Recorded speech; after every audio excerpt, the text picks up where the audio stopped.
you ever wanted to visit another country? Well, today we're going to visit Normandy by taking a virtual tour using Google Earth. But first, let us see where Normandy is located. We can see Normandy is located in France, on the continent of Europe. This beautiful region, located along the northern coast of France, is steeped rich in history. It was from this region in 1066 William the Conqueror crossed the Channel to defeat the English at the Battle of Hastings and become the first Norman King of England. However, Normandy is probably most remembered as the place where on June 6, 1944, Allied troops crossed the English Channel to make the largest amphibious assault in military history. Let us begin our tour by first visiting the small town of St. Mary-Lise. During the early morning hours of June 6, 5 hours before the landings on the beaches, U.S. airborne paratroopers were dropped behind enemy lines with the mission to capture the town of St. Mary-Lise and seize control of nearby roads and bridges. Many of these paratroopers were dropped off course. Casualties were high as many were shot before hitting the ground or landed in flooded fields and drowned. One famous incident involved a paratrooper whose parachute got caught on the spire of the town church.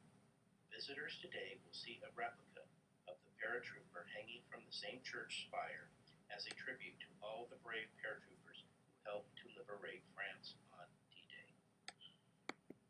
Now, let us visit the site where British airborne landed during those pre-dawn hours of the invasion. At the same time, U.S. paratroopers were being dropped off near St. Mary-Lise. British gliders were landing near the town of Benneville, where Pegasus Bridge crossed the Caen Canal and the Ranville Bridge crossed the Orne River. The British paratroopers were to capture and to control the two bridges, preventing German tanks from crossing and attacking soldiers landing at Sword Beach. Next, we will visit the strategic German stronghold that needed to be captured and neutralized.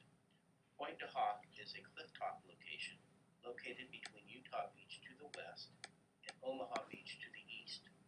The vertical cliffs are over 100 feet tall, overlooking the sea.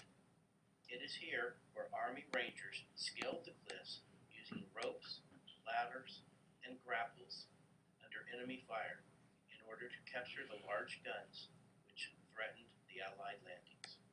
Today, Pointe du Hoc has a memorial and museum dedicated to the battle. You will see many of the original fortifications and bomb craters on the site as a reminder of that fateful day. At our next stop, Utah Beach, the westernmost beach on D-Day.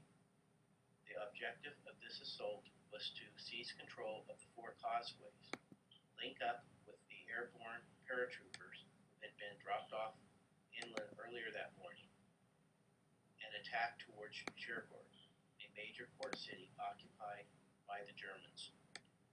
While the troops landed 2,000 yards to the east of the designated landing zone, the area was less defended than expected, which resulted in less casualties than originally anticipated.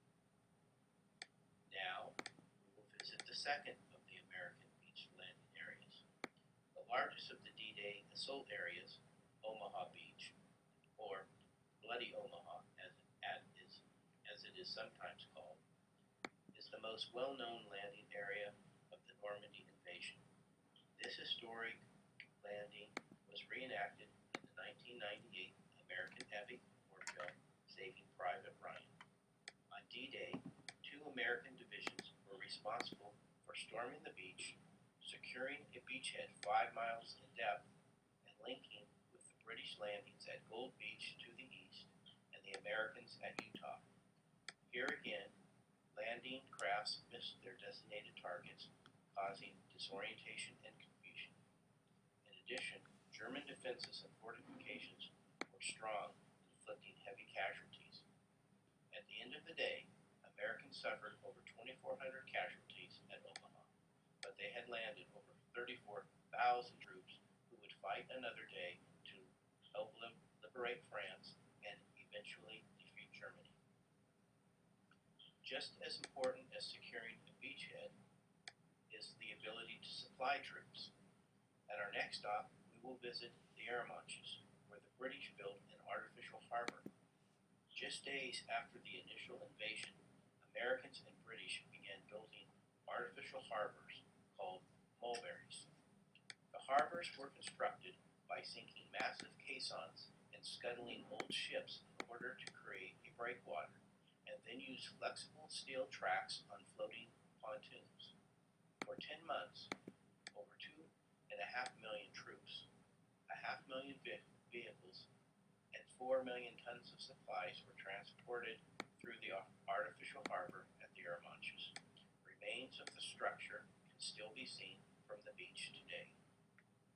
For our final stop, we will visit the Normandy American Cemetery Memorial.